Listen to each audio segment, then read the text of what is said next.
చిన్నప్పుడు నీకు కథ చెప్పేవాడు.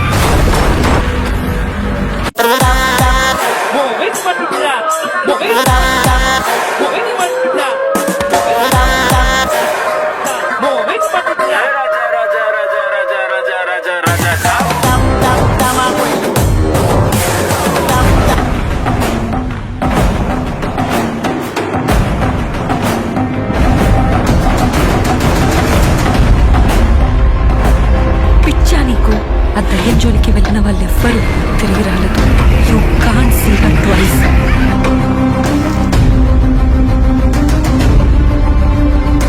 నాన్న, I love somebody.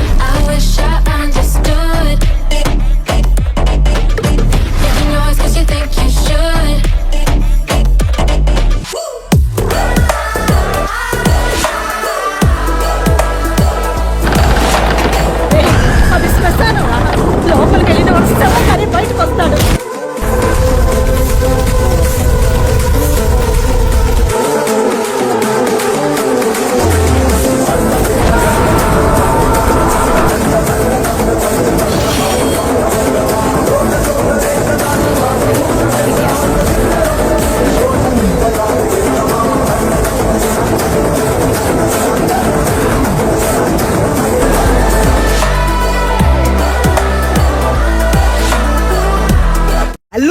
Pushpa 2 interval లో ఈ దిమ్మ 3 డీటెయిల్స్ ని గమనించారా? డీటెయిల్ నెంబర్ 1, పుష్ప పార్ట్ 1 లో పుష్ప మంగళం శ్రీను దగ్గరికి వచ్చి ఈసారి చెన్నై మురుగన్ కే సరుకు అమ్మేస్తానని చెప్పి వెళ్ళిపోతాడు. అయితే మనందరం అదే ఇంటర్వెల్ అనుకున్నాం, కానీ పుష్ప ఏమో తగ్గేలే. ఎగ్జాక్ట్లీ అదే టైం లో పుష్ప మళ్ళీ వెనక్కి వచ్చి మంగళం శ్రీనుకి వార్నింగ్ ఇచ్చిపోతాడు. డీటెయిల్ నెంబర్ 2, కానీ పుష్ప 2 ఇంటర్వెల్ లో పుష్ప శిఖావత్ సార్ కి సారీ చెప్పి బాధగా వెళ్ళిపోతాడు. ఎగ్జాక్ట్లీ అదే టైం లో పుష్ప మళ్ళీ వచ్చి శిఖావత్ సార్ కార్ ని గుద్దేసి తన పైన ఉచ్చపోసి ఛాలెంజ్ చేసిపోతాడు. వామ్మో, పుష్ప అసలు తగ్గేలే.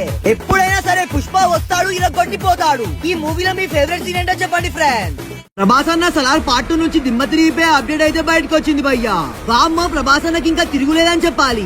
అసలు మ్యాటర్ ఏంటంటే సలార్ పార్ట్ 1 లో ప్రభాస్ అన్నకి పెద్ద డైలాగ్స్ లేవని మన తెలుగు ఆడియన్స్ అయితే ఘోరంగా డిసప్పాయింట్ అయ్యారు.